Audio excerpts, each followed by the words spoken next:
The massive communication tower on Council Station 7 buzzed with electricity as signals from across the galaxy flooded in. But this signal was different. It cut through all other transmissions like a knife through paper, screaming with desperation. Council. Member Thexera sat at her station, her 8 tentacles working frantically across the control panels. Her large dark eyes reflected the horror on her screen as she translated the incoming message. The words made her blood run cold. Emergency transmission from Kepler 442 system, she whispered to herself. They're screaming for help. The voice in the transmission was breaking apart, filled with static and terror. The machines came from nowhere. They eat everything they touch. Metal, rock, flesh, energy, nothing stops them. They consumed our 3 outer worlds in just days. The swarm gets bigger and stronger with every planet it devours. The voice grew. More desperate? We have millions of refugees trapped on the inner planets. Our shields are failing. We have perhaps days before the swarm reaches us. Please, anyone who receives this message, send help. We are dying out here. Then nothing but static filled the air. Thexara's 2 hearts pounded in her chest as she stared at the screen. Her tentacles shook as she pulled up the emergency records. This wasn't the first distress call from Kepler 442. 3 separate council rescue fleets had already been sent to help. All 3 had vanished without a trace. The first fleet had been the strongest military force the council could assemble. 60 warships with the best weapons and shields in the galaxy. Gone. The second fleet had been twice as large. Scientists and engineers who specialized in fighting dangerous technology. Also gone. The third fleet had been desperate. Massive armada of over 200 ships, carrying every weapon and every brilliant mind the Council could find. Not a single ship had returned. Not even a final transmission. Thexara felt sick as she scrolled through the files. Every military strategy had failed. Every weapon had been useless. Every brilliant plan had ended in silence.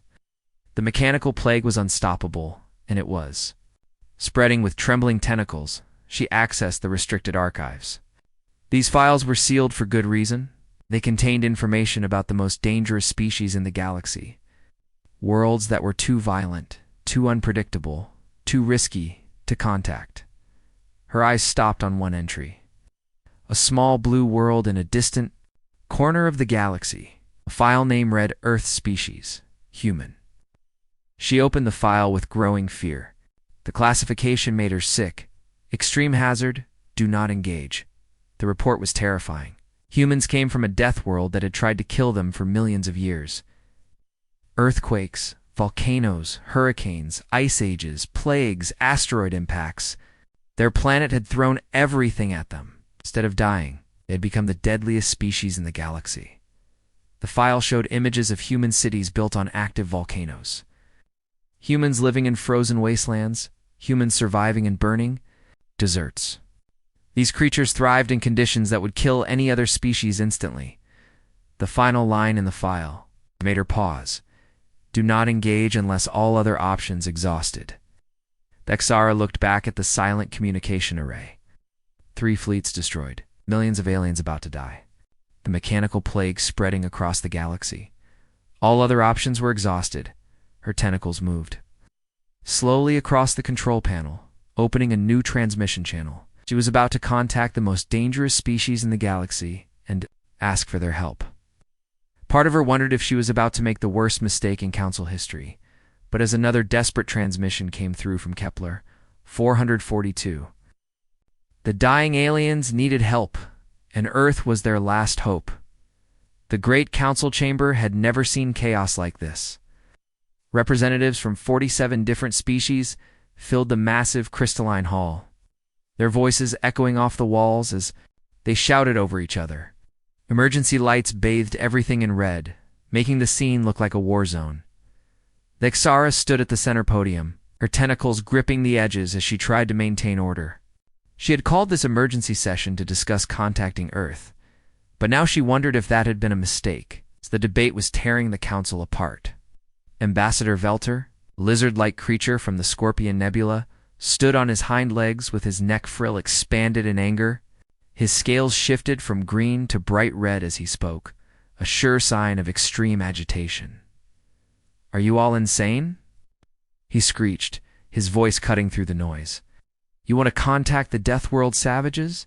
The humans are monsters. Their planet spent millions of years trying to kill them, and instead of dying like any reasonable species would, they became killers themselves." He pointed one clawed finger at the holographic display showing Earth. "Look at their world. Massive storms that can destroy entire cities. Mountains that explode with liquid fire. Its ground itself shakes apart regularly. And the humans don't run away. They build their cities right on top of the danger." Representative Clicks, an insect-like being with compound eyes, buzzed in agreement. "Velter speaks truth. The humans are apex predators. They hunt for sport. They fight each other constantly. They even compete to see who can survive the most dangerous situations." But not everyone agreed. In the far corner of the chamber, Elder Zafani slowly rose from her hover chair. At over 3,000 years old, she was the oldest being in the council, and her ancient voice commanded respect. "Young ones," she said, her words carrying across the chamber like a gentle breeze, "you speak of humans as if they are simple beasts, but I have studied the old records. I have seen their true nature." The chamber fell quiet as she continued. "Yes, they walk through fire. Yes, they breathe poison when they must. Yes, they refuse to die when any rational being would surrender. But do you know why they do these things?" She activated a holographic display showing human rescue operations. The council watched in stunned silence as humans ran into burning. Buildings dove into raging floods and climbed dangerous mountains, not to hunt or fight, but to save others. "They do these impossible things to help," Zafani said softly. "When disaster strikes, humans don't run away. They run toward the danger to pull out anyone who needs help. Perhaps that's exactly what we need right now." The chamber erupted again. Half the representatives shouted in agreement, while the other half protested in fear. Ambassador Velter's scales turned an even brighter red. "You're suggesting we unleash the galaxy's most dangerous predators?" he shrieked. "What if they decide we're the enemy? What if they turn on us after dealing with the plague?" Dexera felt the weight of the decision pressing down on her. She looked at the latest reports from Kepler 442. Another planet had gone silent. The mechanical plague was spreading faster than ever. "Maybe," she said quietly, her voice somehow carrying over the chaos, "we're about to unleash something worse than the plague itself. But right now, entire civilizations are dying, and we have no other options left." The vote was called. Representatives cast their ballots in tense silence. The holographic counter showed the results in real time. It was incredibly close. Fear fought against desperation as the numbers climbed. In the end, desperation won by just 3 votes. As the chamber emptied, Dexera stared at the communication console. In a few hours, she would send humanity's first official contact from the galactic community. She just hoped they were making the right choice. The massive screens at Terra Command in Geneva lit up with an incoming transmission unlike anything Earth had ever received. The timestamp read 1432 GMT, when the first alien message in human history arrived. But instead of the dramatic first contact everyone had imagined, was a desperate cry for help. Lieutenant Colonel Park Sung-jae was drinking his afternoon coffee when the alert klaxons began blaring throughout the facility. He nearly dropped his mug as he read the translation scrolling across his screen. Aliens were real, and they were begging Earth for help against something called a mechanical plague that was eating entire worlds. Within 30 minutes, every major emergency response center on Earth had received the briefing. The alien councils. Message was simple. They had tried everything, lost hundreds of ships, and Earth was their last hope. They needed humanity's most dangerous force to save millions of lives. What happened next would have confused any alien. Observer watching from space, Captain Lee Minho, was finishing his shift at Soulfire Station 7 when his radio crackled with the emergency broadcast. He listened to the briefing with growing interest, not fear. When they mentioned mechanical swarms consuming planets, he just shrugged. "Mechanical plague consuming worlds?" he said to his partner, checking his gear. "Sounds like a Tuesday in Seoul during monsoon season," except the water doesn't usually try to eat buildings. By 16 o'clock GMT, recruitment centers across Earth were packed.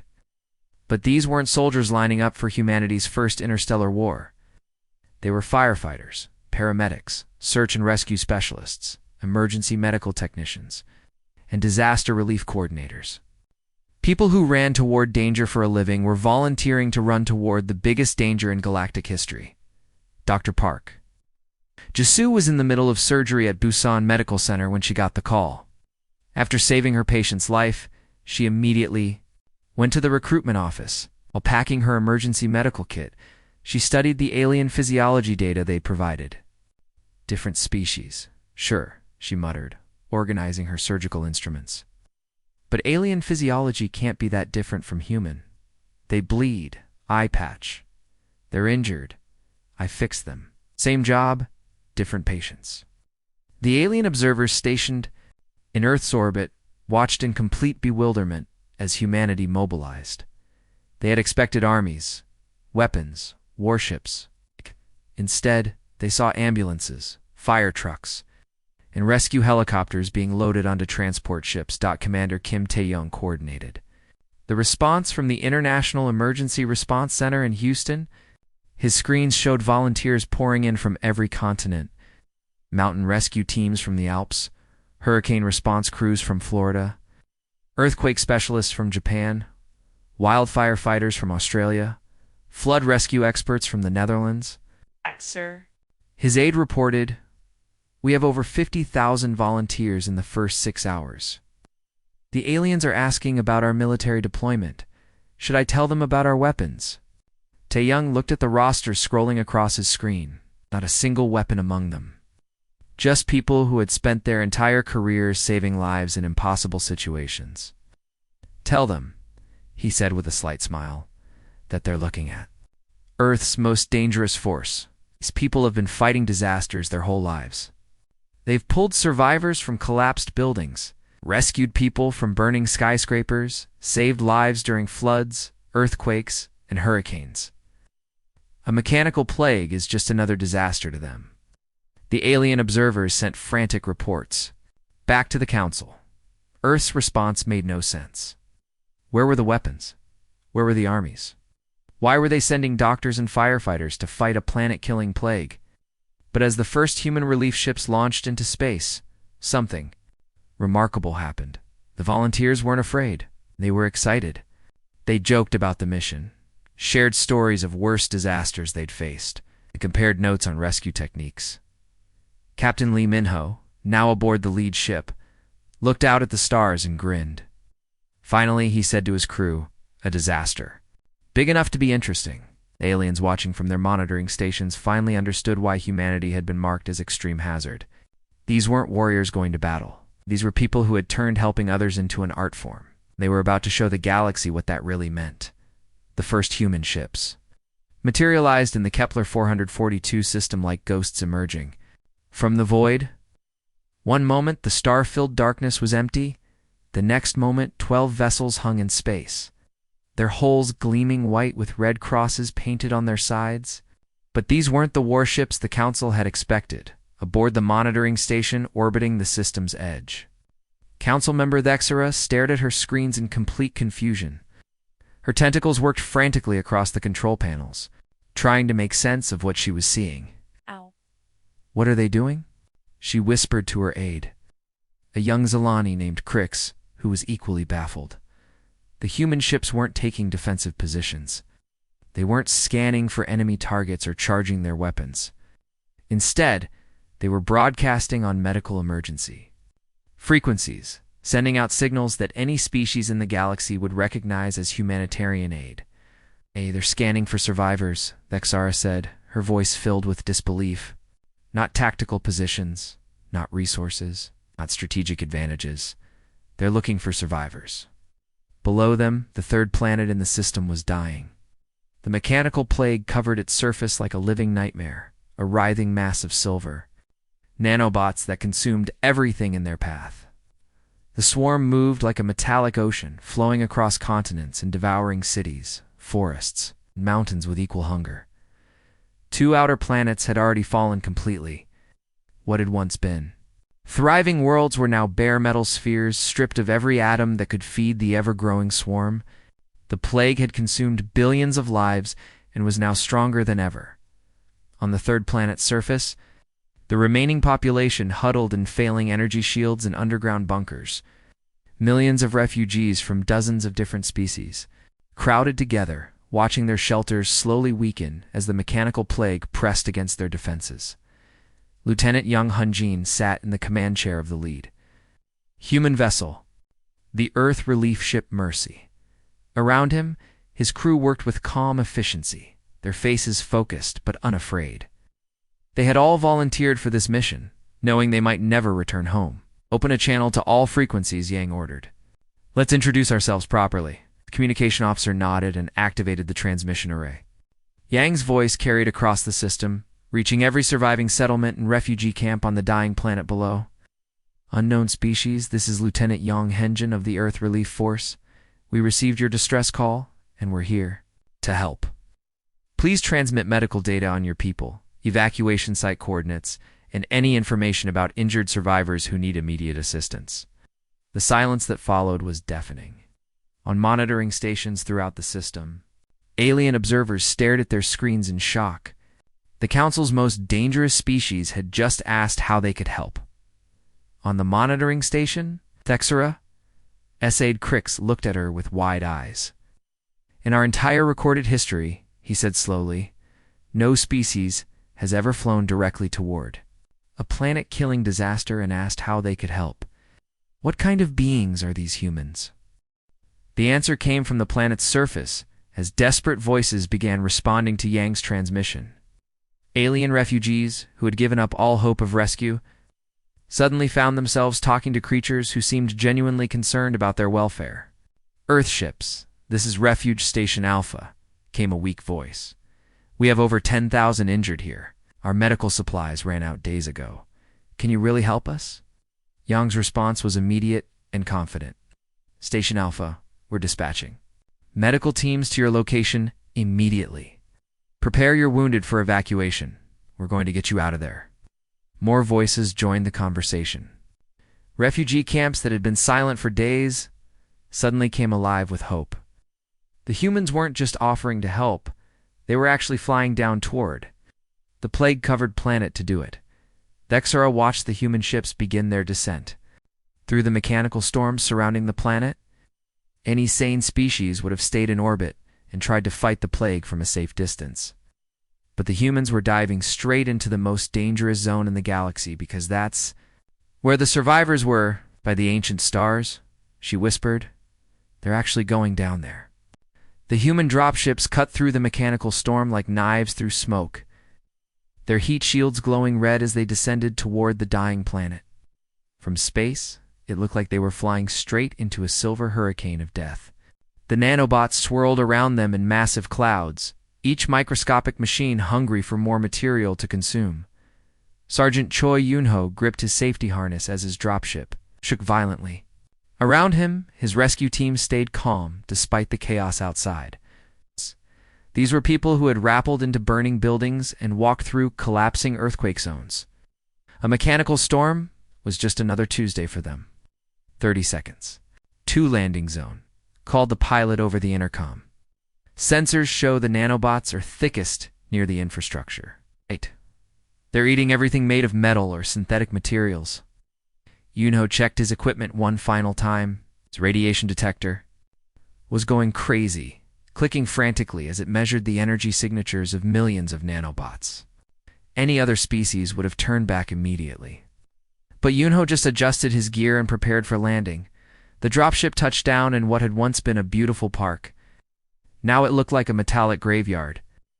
The nanobots had consumed all the benches, playground equipment, and even the decorative fountains. Only the organic trees and grass remained, creating an eerie landscape of nature surrounded by empty spaces where civilization used to be. Nanobots are thick down here, Yunho radioed back to the command ship, stepping out onto the alien soil.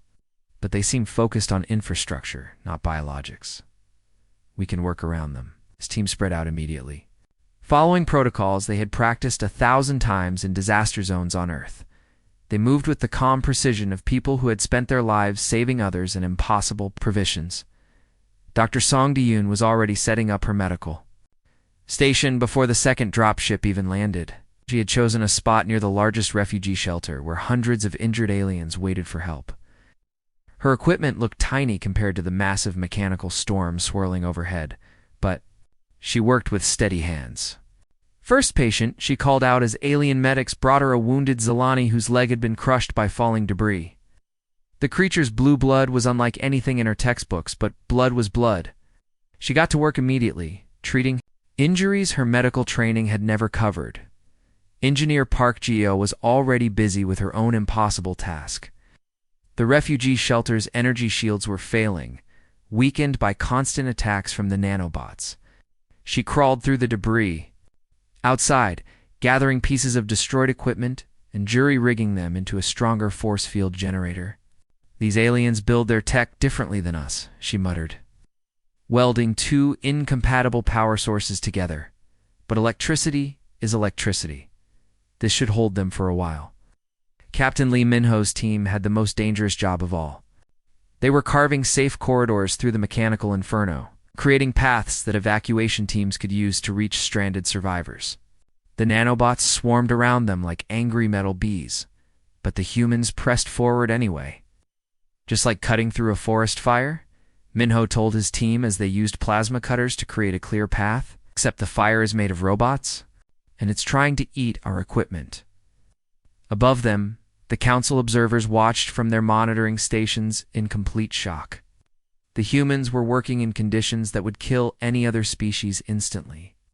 The nanobots were so thick that they blocked out the sun, creating an artificial twilight of swirling metal.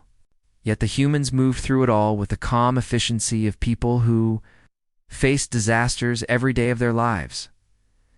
The alien refugees stared in awe at these strange beings who treated walking through hell as just another day at the office.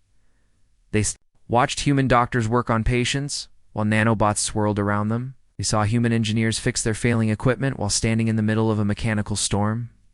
"What kind of species are these humans?" whispered one Zilani elder, as he watched a human paramedic carry 3 injured aliens to safety through a corridor of swarming nanobots. The answer was becoming clear. They were the kind of species that ran toward disaster to save complete strangers.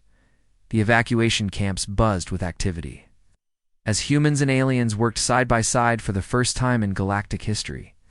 Through the universal translators, conversations flowed between species that had never met before. But what the humans were learning about the galaxy shocked them, just as much as what the aliens were discovering about Earth. Dr. Kim Seok-jin knelt beside a wounded Zilani refugee, carefully bandaging the alien's injured arm. The creature's blue skin was pale from blood loss, and his large eyes showed both pain and amazement as he watched the human doctor work. "Your technique is incredible," the Zilani gasped through the translator. "We work so calmly in this chaos. Your world must be very peaceful to produce such skilled healers." Jin paused in his work, looking up at the alien with surprise. "Peaceful? Earth?" He couldn't help but laugh. "Oh, it absolutely does try to kill us every single day." Zilani's eyes widened. "What do you mean? Earthquakes that can level entire cities in seconds," Jin explained, continuing to treat the wound. "Hurricanes with winds that can throw cars around like toys. Volcanoes that explode and cover everything in burning ash. Plagues that can kill millions. Fires that burn entire forests. Floods that wash away everything we build." The alien refugees stared at him in horror. "But how do you survive? How does your species continue to exist?" Jin shrugged, checking the alien's vital signs on his scanner. "We just got good at throwing things back. Every time Earth tries to kill us, we learn something new about how to save lives. We build stronger buildings, develop better medicine, create better rescue techniques. Earth throws everything at us, so we learn to handle everything." Similar conversations were happening throughout the camp. Human rescuers were discovering that most alien species lived on calm, stable worlds where disasters were rare. Meanwhile, the aliens were learning that humans came from a planet that had spent millions of years trying to destroy them. Captain Lee Minho was sharing food with a group of Korvaxi refugees when one of them asked about his experience with dangerous situations. "The nanobots don't scare you?" the Korvaxi asked, his tentacles curling with nervousness. "Not really," Minho replied, taking a bite of his emergency rations. "Last month I pulled 6 people out of a burning apartment building during a magnitude 7.2 earthquake while a typhoon was hitting the city. The building was swaying, the fire was spreading, and the winds were trying to knock me off the ladder. This mechanical plague is definitely bigger, but the principles are the same." The Korvaxi stared at him in disbelief. "That sounds like a nightmare." "That was a Tuesday," Minho said with a grin. "Wednesday was worse. We had a volcanic eruption and a flood at the same time." Up on the monitoring station, Dexara listened to these conversations with growing amazement. Her tentacles trembled as she finally understood what they were dealing with. "Send this to the council immediately," she told her aide. "The humans haven't developed weapons to conquer the galaxy. They've developed an immune system against catastrophe itself." The reports flowing back to the council painted an incredible picture. Humanity had evolved on a world so dangerous that surviving it required becoming experts at handling any disaster. While other species saw the mechanical plague as an unstoppable apocalypse, humans saw it as a structure fire with really good special effects. Dr. Park. Jisoo was treating a young Thanari child when the alien's mother asked her how she stayed. "So calm. My daughter is hurt, and we're surrounded by those terrible machines," the mother said, her voice shaking. "Yet you work as if nothing is wrong. How?" Jisoo looked up from her patient, her hands steady as she worked. "'Cause I've treated earthquake victims while the aftershocks were still happening. I've performed surgery in field hospitals during hurricanes. I've saved lives in burning buildings. In sinking ships, this is just another emergency to me." The revelation spread through the camps like wildfire. These humans weren't superhuman warriors. They were ordinary people who had been forged by a world that never stopped trying to kill them. They had turned survival into an art form and helping others into a way of life, as the rescued aliens shared their stories with their human saviors. Both species realized something profound. They were witnessing the meeting of two completely different approaches to existence. The galaxy had spent millions of years avoiding disasters, while humanity had spent millions of years learning to handle them. The mechanical plague was about to discover what happened when an unstoppable force met an immovable object. The breakthrough came from the most unexpected place possible. Tech specialist Yoon Sana was crawling through the wreckage of a destroyed power station, trying to reroute electricity to keep the refugee camp's medical equipment running. Her hands were covered in alien technology she'd never seen before, but she worked with the same determination she'd shown during the Seoul blackout of 2024. "Come on, you stubborn piece of junk," she muttered, splicing together power cables that had been half-eaten by nanobots. "I fixed worse things during hurricane season." But as she worked, something caught her attention. The nanobots weren't just randomly destroying everything they touched. They were following patterns, organized patterns. She pulled out her scanner and began analyzing the microscopic machines more carefully. What she found changed everything. "Commander Kim," she radioed excitedly to the command ship. "You need to hear this. These nanobots aren't just consuming randomly. They're rebuilding. Following flawed reconstruction protocols." Up on the command ship, Commander Kim Tae-young frowned as he listened to her report. "What do you mean rebuilding?" "They're trying to improve everything they consume," Sana explained, her voice filled with excitement. "Look at this power station.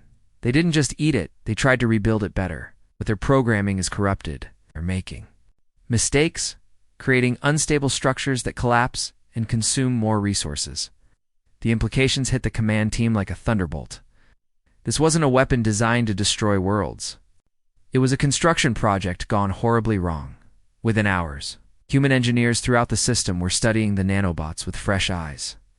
What the galaxy had seen as an unstoppable plague of destruction, humans recognized as a massive engineering failure. The nanobots were supposed to be helping, not destroying. "It's like a virus in a computer program," explained engineer Park Geo as she worked on capturing and analyzing individual nanobots. The basic code is good, but there's a bug that's making them consume resources faster than they can use them properly. The solution was so simple that it amazed the watching aliens. Instead of trying to destroy the nanobots, the humans began reprogramming them. They corrected the flawed code, fixed the bugs, and gave the swarm proper instructions. Tech Specialist Yoon Sana led the first field test, releasing a small group of reprogrammed nanobots into a destroyed section of the refugee camp. The watching aliens gasped as the machines began rebuilding the damaged structures, but this time properly. The nanobots worked with incredible precision, creating buildings that were stronger and more efficient than the originals. "It's working," Sana reported, watching the nanobots transform rubble into a new medical facility. "They're building instead of consuming. We just needed to teach them how to do their job correctly." The transformation spread across the planet like a wave of silver hope. The mechanical storm that had terrified the galaxy was becoming the greatest reconstruction project in history. Destroyed cities rose from the ashes better than they had ever been before. But the real miracle was happening in the medical camps. Dr. Park Jisoo had been working around the clock, treating injuries that would have killed patients from any other species. Her hands never stopped moving as she fought to save lives that everyone else had given up on. "This patient has lost too much blood," an alien medic told her, looking at a wounded Korvaxi whose vital signs were failing. "There's nothing more we can do." "There's always something more we can do," Jisoo replied firmly, continuing her work. "I've saved patients who were technically dead for 3 minutes. I've performed surgery with improvised tools during earthquakes. This patient is hurt, but he's not beyond saving." Her stubborn refusal to accept defeat inspired the alien medical staff. They watched her work miracles with primitive equipment and sheer determination. Patients who should have died were walking out of her medical tent, healthy and whole. A combination of human adaptability and absolute stubbornness was transforming the disaster zone. Engineers were turning the plague into a construction crew. Doctors were saving lives that everyone else had written off. Rescue teams were finding survivors in places where survival should have been impossible. The mechanical storm that had threatened to consume the galaxy was becoming humanity's greatest gift to the stars. Not through superior firepower or advanced technology, through the simple human refusal to let others suffer alone. 3 weeks after the humans had arrived, the Kepler system looked like a completely different place.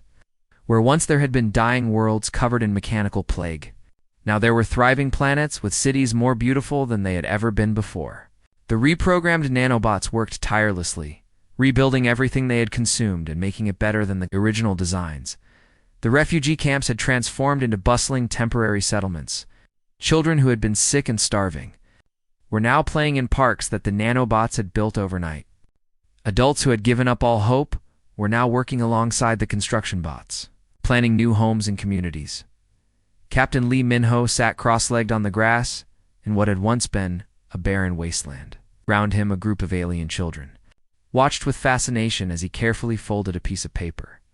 His weathered hands moved with practiced precision, creating delicate creases that slowly formed the shape of a bird. "There," he said softly, holding up the finished paper crane. The universal translator carried his words to the children, who gasped in delight at the small white bird in his palm. A Xalani girl with bright blue skin reached out to touch the crane with one careful finger. "It's beautiful," she whispered. "What is it?" "It's called a crane," Minho explained, gently placing the paper bird in her small hands. "My daughter taught me how to make these when she was about your age. She said every crane carries a wish. For peace." The children gathered closer, their eyes wide with wonder. Some had never seen paper before, let alone something so delicate and beautiful made from it. Minho began showing them how to fold their own cranes, his patient voice guiding them through each step. "My daughter is back on Earth," he continued, helping a young Thanari boy with his folds. "She's probably worried about me, but I know she understands why I came here. She taught me that helping others is the most important thing we can do." Alien survivors throughout the system spoke about the humans in hushed, reverent tones. They told stories that would become legends passed down through generations. Stories of humans who had carried them through fire, who had shared their own food when supplies ran low, who had stayed behind to ensure everyone else escaped first. The humans had done things that defied understanding. They had worked without rest for days, giving up their own sleep to care for the injured. They had shared their emergency rations with alien refugees, even when it meant going hungry themselves. They had refused to leave anyone behind, no matter how dangerous the rescue became. They call themselves ordinary people, said one Korvaxi, elder, his tentacles trembling with emotion. But they perform miracles every day. They saved my grandchildren from certain death, and they acted like it was nothing special. The aliens had given the humans a name that spread throughout the system, the ones who run toward the storm. It was a title of the highest respect, reserved for those who face danger, not for glory or profit, but simply because others needed help. Elder Zafani, the ancient council member who had advocated for contacting Earth, visited the system to see the results for herself. Her hoverchair moved slowly through the rebuilt cities, her ancient eyes taking in the transformation that had occurred. Look at this, she said to her aide, gesturing at a park where human and alien children played together. This was a dead wasteland. Now it's more alive than it ever was before. She watched Captain Lee Minho, teaching the children to fold paper cranes, his face gentle and patient. Around them, human engineers worked alongside alien architects, planning new buildings that would be stronger and more beautiful than anything the galaxy had ever seen. We called them dangerous, she said, her ancient voice carrying new respect and understanding. We were right. They are dangerous to despair, to hopelessness, to the idea that anyone should face catastrophe alone. They are dangerous to the belief that some problems are too big to solve. The transformation of the Kepler system had become more than just a rescue mission. It had become proof that hope could triumph over despair, that helping others could overcome any obstacle, and that sometimes the most dangerous force in the universe was compassion armed with determination. The great council chamber was packed with representatives from every corner of the galaxy. Word of what had happened in the Kepler system had spread like wildfire, and everyone wanted to hear the official report.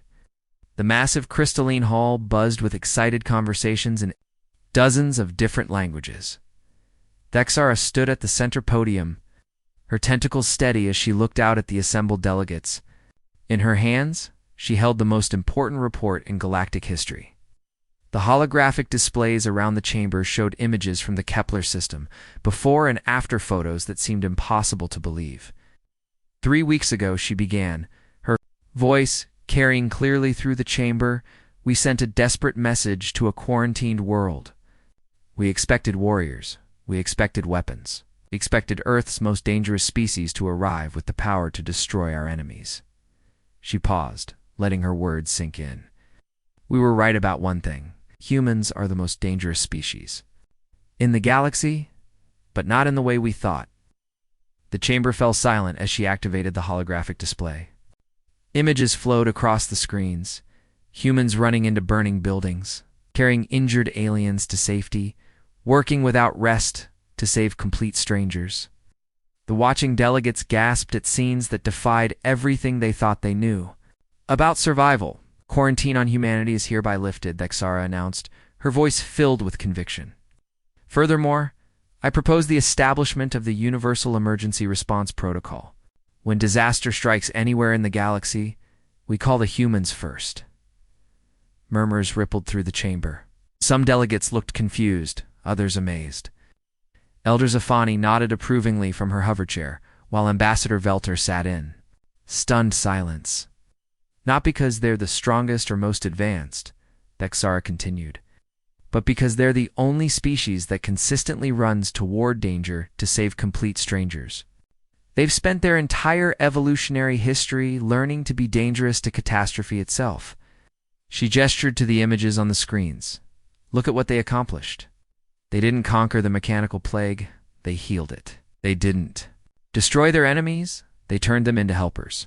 They didn't fight the disaster, they embraced it and made it better. The vote was called immediately. Representatives from 47 different species cast their ballots, but the outcome was never in doubt. The images spoke for themselves. The testimonies from grateful survivors were overwhelming. The transformation of the Kepler system was undeniable. The vote was unanimous.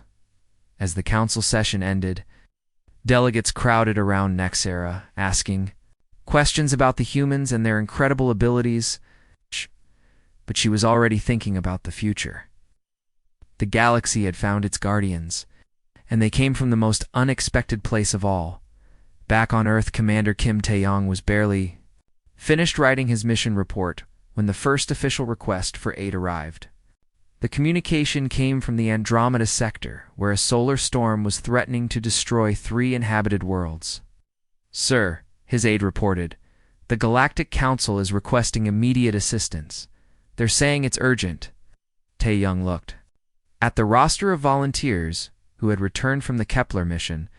They were tired, but their eyes lit up when they heard about the new crisis. Captain Lee Min-ho was already checking his equipment. Dr. Park Ji-soo was reviewing her medical supplies. Engineer Park Ji-soo was studying the technical data about solar. "Storms tell the Council will have ships launching within 6 hours, Tae-yong said with a smile. "And ask them to send us everything they know about the affected species. We'll need to know how to help them." Aide looked confused. "Sir, shouldn't we ask for more details about the threat first?" "The threat doesn't matter," Tae-yong replied, watching his team prepare for another impossible mission. "There are people out there who need help. That's all we need to know." The human relief ships prepared to launch again. The galaxy watched with new understanding. The most dangerous force in the universe wasn't a weapon designed to destroy. It was hope, carried by ordinary people who refused to let others face the darkness alone. The humans had taught the galaxy something profound. Sometimes the greatest strength came not from the ability to fight, but from the willingness to help. They had shown that the most dangerous thing you could be was someone who cared enough to act when others needed you most. The age of human isolation was over. The age of galactic cooperation had begun. And at the center of it all were the remarkable beings from Earth who had turned helping others into an art form.